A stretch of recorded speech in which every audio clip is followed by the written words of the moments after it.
On the 1st of July 1681, a 51-year-old Irishman was hung, drawn and quartered at Tyburn in London. That man was Oliver Plunkett, the Roman Catholic Archbishop of Armagh and Primate of all Ireland. He was subsequently beatified and then canonised by the Vatican, becoming the first Irish saint in nearly 750 years. And Brian Murphy thinks that he's related to St. Oliver Plunkett. Oliver Plunkett was born in 1629 in Loughcrew, County Meath. He studied and was ordained in Rome, and in 1669 he was appointed Archbishop of Armagh, the highest see in the land, despite the fact that he hadn't set foot in Ireland for 23 years. He left behind the relative comforts of Rome and returned home to find Ireland was still rife with anti-Catholic sentiment and the Catholic Church in chaos.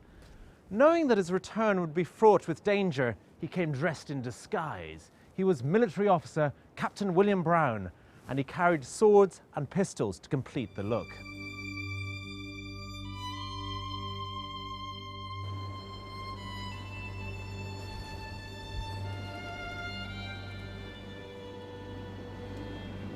He began rebuilding the infrastructure of the much battered Catholic Church, setting up churches and schools, including a Jesuit college in Drogheda. He established his own headquarters here in Ardpatrick and at nearby Ballybarrack, quiet areas of North Louth. He also ordained many priests and gave masses in two small churches, one of which is this one, discreetly tucked into the side of the hill to avoid detection by the authorities. North Louth was perfect. It was rural, central to the diocese, and had the advantage of having a good view across the countryside so that locals could warn of approaching search parties.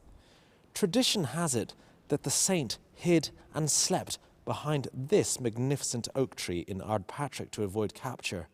The tree has become known locally as St. Oliver's Oak. By 1673, things had taken a turn for the worse for Irish Catholics with the enactment of the Test Act. Bishops were ordered to leave the country and handsome rewards were offered for the capture of those who remained. The schools, which Archbishop Plunkett had painstakingly built, were destroyed, but he himself refused to go into exile and went on the run. He pleaded with his fellow bishops not to leave Ireland. For if the captains fly, he said, it is in vain to exhort the single soldiers to stand in battle.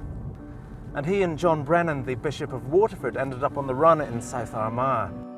And it was very much open countryside where they were exposed to the elements and surviving from one day to the next, and dependent on the generosity of local people to accommodate them in their houses and barns and to keep them hidden from prying eyes.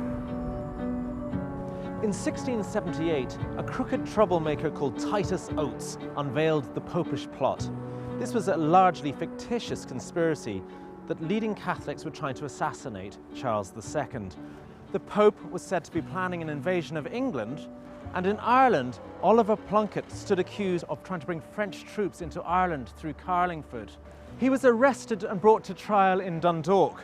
But when that trial fell through, the authorities realised they would never get a conviction against a man so respected as Archbishop Plunkett, and they transferred him to Newgate Jail in London. Facing a series of trumped-up charges, he was tried before a kangaroo court in London, charged with having compassed the invasion of Ireland by foreign powers.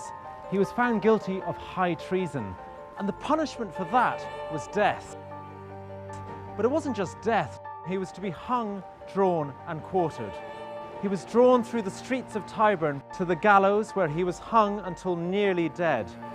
He was taken down, disemboweled, beheaded, and his body was cut into 4 parts. But his head has ended up here at St. Peter's Church in Drogheda.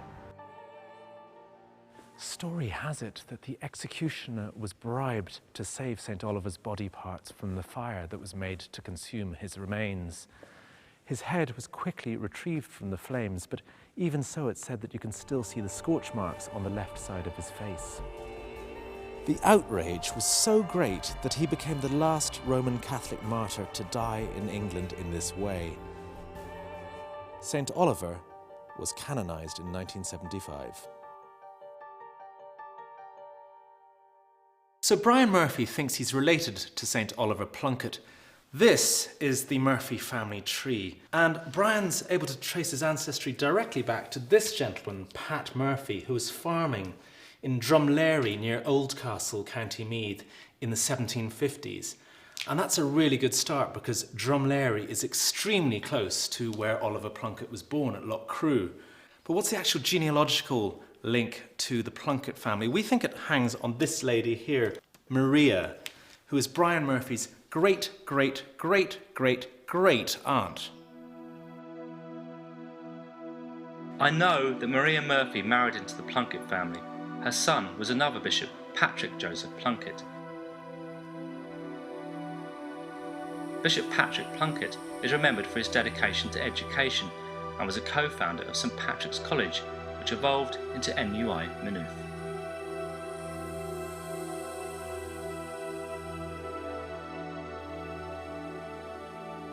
What I want to know is if Bishop Patrick Plunkett is related to St Oliver, and I've come to the Russell Library here at the university to find out. So if I'm to establish that Brian Murphy and St. Oliver are related, I need to get a genealogical link between St. Oliver and Bishop Plunkett. And to do that, there's no finer book than this one, The History of the Diocese of Meath, which is a very useful compendium of biographies of all the major players in the diocese, including Dr. Patrick Plunkett. And we have not only his photograph here, but we also learn that he was born on the 24th of December 1736 in the parish of Kells, and that he was a close relation of the Earl of Fingal. Now, I know that Oliver Plunkett was a cousin of the Earl of Fingal. So, on that basis, I think we can definitively say that Brian Murphy is indeed related to St. Oliver.